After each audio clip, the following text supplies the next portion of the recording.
నా జీవితం ఇలా గడుస్తాయని అసలు నేను ఊహించుకునే లేదు.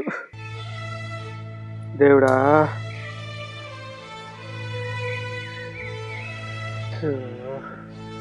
ఎందుకు నా జీవితం ఇలా అయిపోతుంది? అందరూ మంచుకుంటాను, నాకే ఎందుకు ఈ దేవుడికి ఇట్లా శిక్షలు ఇస్తాడు? దేవుడా, నా జీవితం ఎటుపోతాను దేవుడా, చూడు, కనికరించు దేవుడా. జాబ్ పోయే, పైసలు లేవాయ, కుటుంబాన్ని పోషిద్దామంటే పని లేకపాయ. దేవుడా, నా జీవితం అంతా ఆగమైపోతుంది. చేసే జాబ్ పోయే, పని చేద్దామంటే 10 మంది దగ్గర నువ్వు ఈ జాబ్ చేస్తావని చులకన చేస్తారా? ఎట్లా దేవుడా?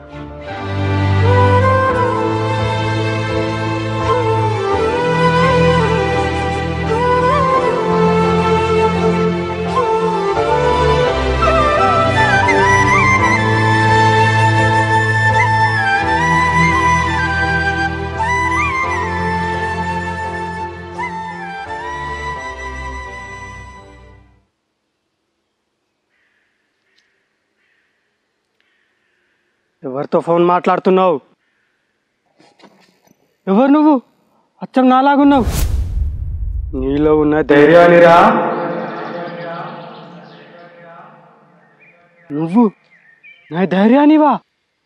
నీ ధైర్యాన్ని పక్కకు పెడితే ఎలా సాగుతాయి అనుకుంటున్నావు రా? మనం ఏం పని అయినా చేయాలనుకుంటే మన అవసరాలకు తిరుగుతాయి. అదే వాళ్ళతో వీళ్ళతో పోలిక పెట్టుకుంటే మనం ఏ పని కూడా చెయ్యలేం.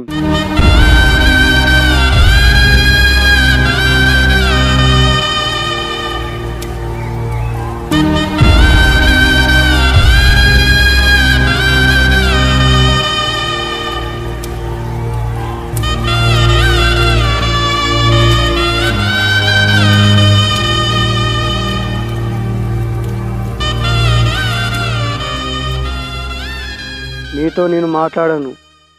నువ్వు కష్టపడాలనుకుంటే కష్టపడు, లేదు మీ కుటుంబ సభ్యులు మంచిగా ఉండాలనుకుంటే మీ సార్తో మాట్లాడి వెళ్ళిపో. మీ సార్తో మాట్లాడినాక అది నీకు పక్కా జరుగుతుంది. ఇదైతే ఖచ్చితం.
నేను కలలో కూడా ఊహించుకోలేదు మళ్ళీ జాబ్ వస్తుందని. నా ఫ్యామిలీ బాధ తీరిపోయింది.